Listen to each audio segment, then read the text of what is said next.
நாம் இன்றைக்கி பார்க்க போகிறது ஸ்கூலுக்கு போகிறவங்களுக்கும் ஆஃபீஸ் போகிறவங்களுக்கும் தனியாக பேச்சுலராக இருக்கவங்களுக்கும் ஈஸியாக சட்னி அரைக்கும் ஒரு 30 செகண்ட்குள்ளே சட்னி ரெடி பண்ணுற மாதிரி ஒரு சட்னியோட ப்ரீமிக்ஸ் தான் இப்போ ரெடி பண்ண போகிறோம். அதுக்கு ஒரு கடாய் அடுப்பில் வச்சு சூடேறினதும் அதில் நிலக்கடலையை போட்டு வறுத்துக்கலாம்.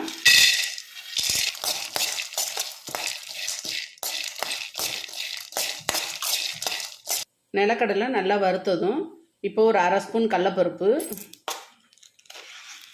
அரை ஸ்பூன் உளுந்து சேர்த்துக்கலாம். ஒரு 2 ஸ்பூன் பொட்டுக்கடலை சேர்த்துக்கலாம். இதையும் நல்லா வறுத்துக்கலாம்.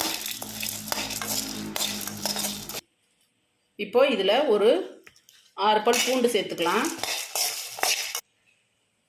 10 காஞ்ச மிளகா சேர்த்துக்கலாம். இப்போ இதில் ஒரு 2 பீஸ் புளி சேர்த்துக்கலாம். இதையும் நல்லா வறுத்துக்கலாம்.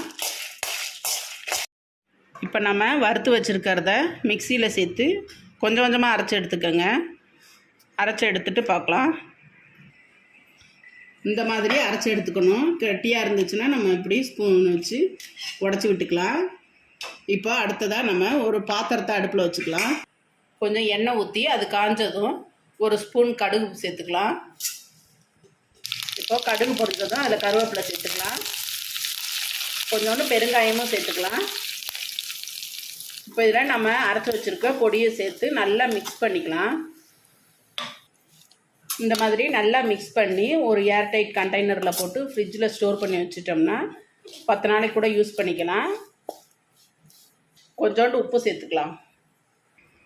ஒரு பவுலில் 2 ஸ்பூன் ப்ரீமிக்ஸ் எடுத்து கொஞ்சமாக தண்ணி ஊற்றி இதை மிக்ஸ் பண்ணி பாருங்கள், நம்மளோட சட்னி ரெடி ஆயிடுச்சு. இப்போ இது வந்து தோசையோடு சாப்பிடும்போது ரொம்ப டேஸ்ட்டாக இருக்கும். பாருங்கள், நிலக்கடலை சட்னிங்கிறதுனால ரொம்ப ருசியாகவும் இருக்கும். இது வந்து நீங்கள் நம்ம சட்னி அரைக்க ரொம்ப சிரமப்பட வேண்டியதில் ஒரு 30 செகண்டில் நம்ம ரெடி ஆக்கிடலாம். இந்த டிஷ் உங்களுக்கு பிடிச்சிருந்தா லைக் பண்ணுங்கள், ஷேர் பண்ணுங்கள், சப்ஸ்கிரைப் பண்ணுங்கள். Bye friends.